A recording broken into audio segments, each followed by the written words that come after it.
This is Adam from Small Town Machine Shop, and today we need to remove some things off this so I can get to the wiring before I get it put in position. As you know from the last video, or a couple videos ago, I'm going to just put a drum switch on it and go from there. Most of the looking over the original electrical on it, which I'll bring you over here. Still that door open. All of it's been bypassed and removed. So I'm just gonna put a drum switch on it.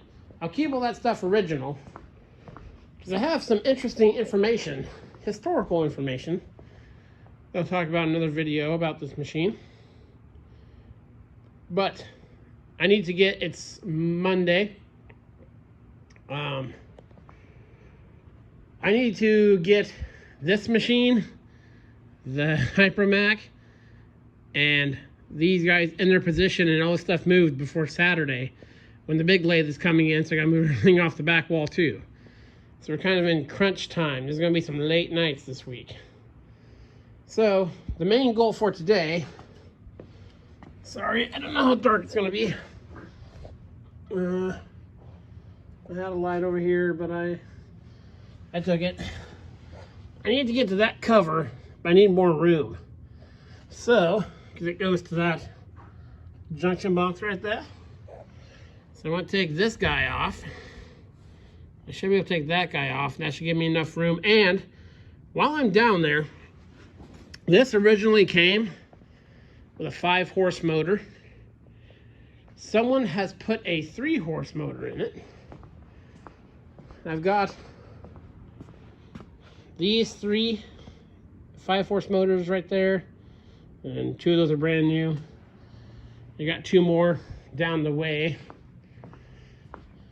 So if it's not going to be that difficult of a conversion, I might put a 5-horse back on it. I don't know yet.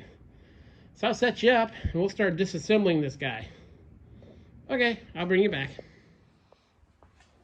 Okay, this sheet metal part has 1, 2, 3, 4 set screws holding it on. Let's see.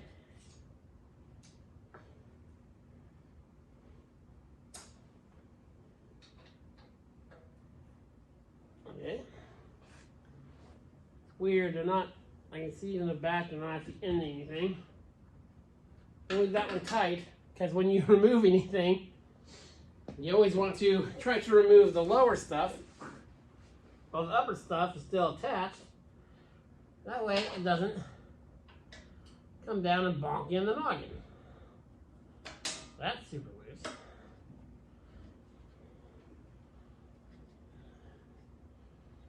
Let's get it out. The bottom appears to already be loose. It's like it's just catching on a lip or something. This guy.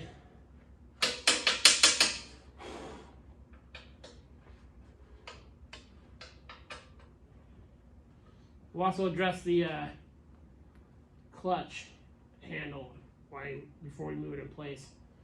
Most likely if I get to there. Okay. Everything's looking spiffy. Okay, there we go. Let me set this off to the side.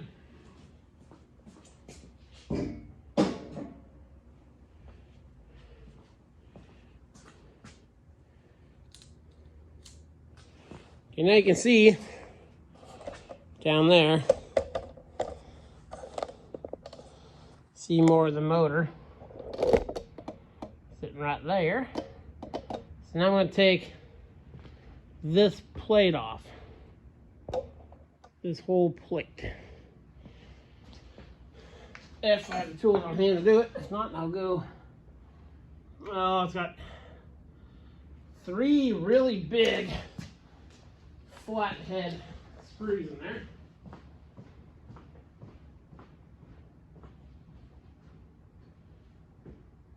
Getting some out of the toolbox, be right back.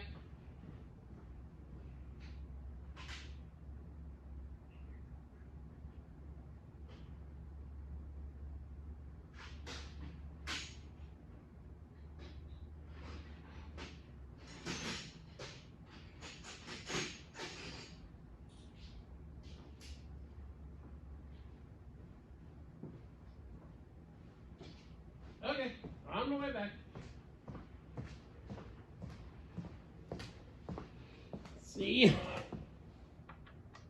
Yay. Okay, I'm going to use,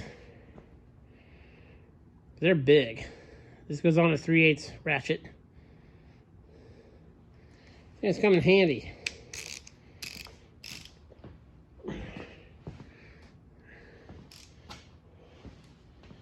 Over here.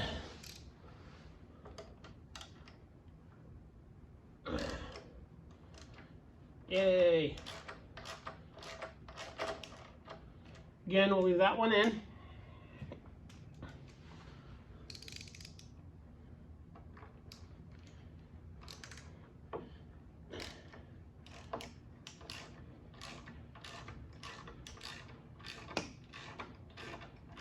That's pretty loose. Come over here.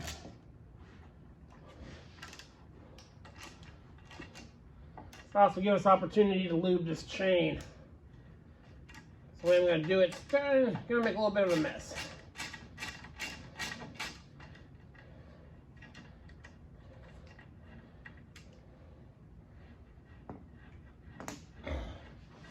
This is a casting, as you can see. Maybe you can see there's the bolts. There.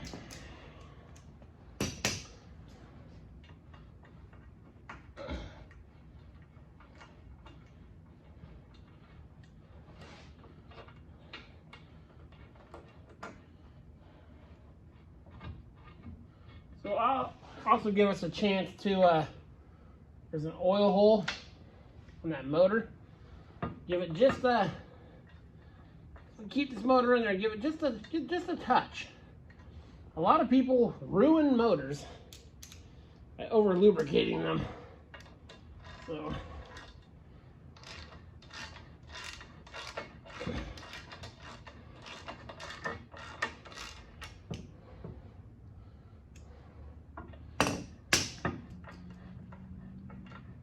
Okay.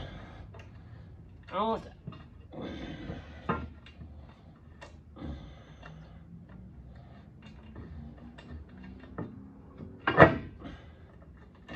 There you go. We are free. And that is a casting. Lay it down. Okay. Now, let me get you out of the tripod. Down over here. So now we have much more room to get that guy. There's that oil hole I was talking about. You know, lube this almost timing chain type setup they have on this.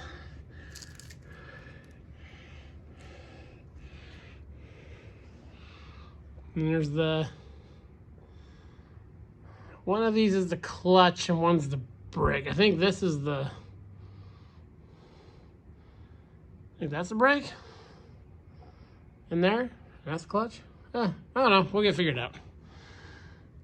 Okay, so now I will remove that cover right there. And I'll also be able to, well, you won't be able to see, maybe not me either, the engine, the motor tag, and see if there's any kind of wiring diagram on there. Because I don't know if this is wired for 440 or 220. So hopefully, when I take that cover off, everything is clearly marked. I'll bring you back. Okay, pop the wiring plate off that, and that's what we like to see. A bunch of fluff and exposed wires. So, strip this stuff. There's no wiring diagram on the cover.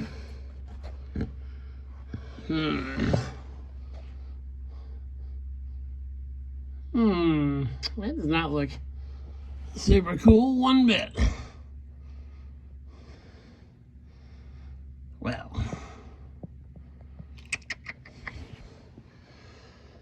so we gotta get this cover here Obviously, we're going to pull all these wires out. I was hoping the wires that are... Sorry, my hand's going to be in the way there. Go around to the back. To make sure the motor leads aren't chewed. That one's not coming out of the motor. That one's... Red one's just ending.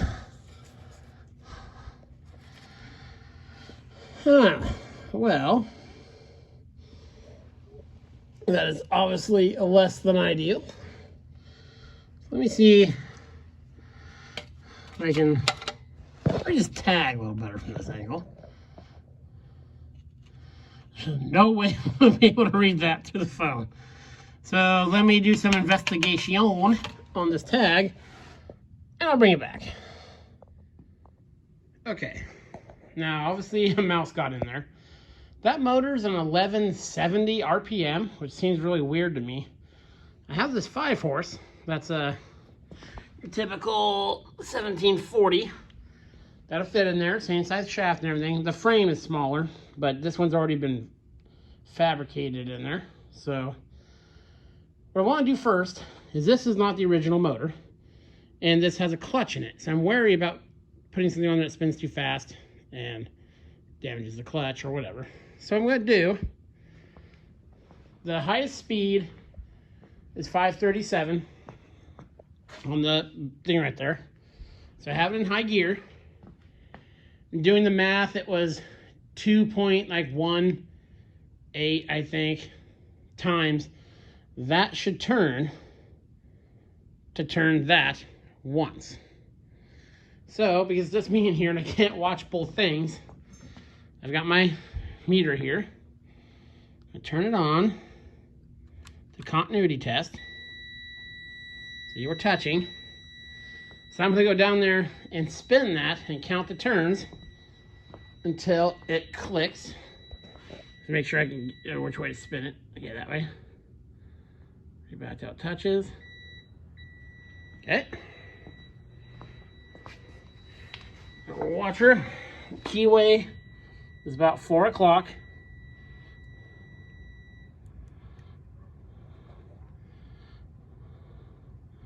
It's hard to do one-handed. There's 1.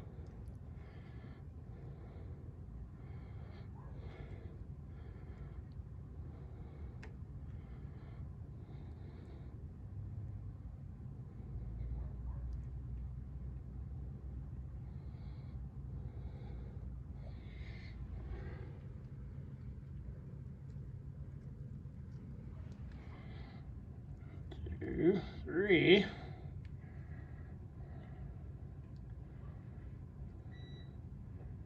There it was right there. I'm looking back. Yep. So that was 1, 2, 3 1/4. So let me do some math and I'll bring you back.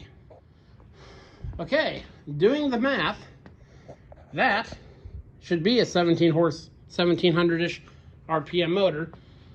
I took 1750, divided it by the 530 number there. It came out to 3.25, then a whole bunch of little numbers. So this will actually spin it at the proper speed. So, yeah, because this is, to not confuse you, I spun it till it dinged. So at this RPM, that's what that was. That was only 1170. So a little over 2, it should have dinged, but didn't. So we went another turn and 1/4. So cool. We'll put that guy in there because this lathe does not need to spin any slower than it's already designed for. So yeah, we'll get that motor pulled out of her. Again, the shafts are all the same and all that good stuff. And see about putting that guy in there. But that'll be a job for tomorrow. This is Adam from Small Town Machine Shop. Please comment, like, and subscribe, and thanks for watching.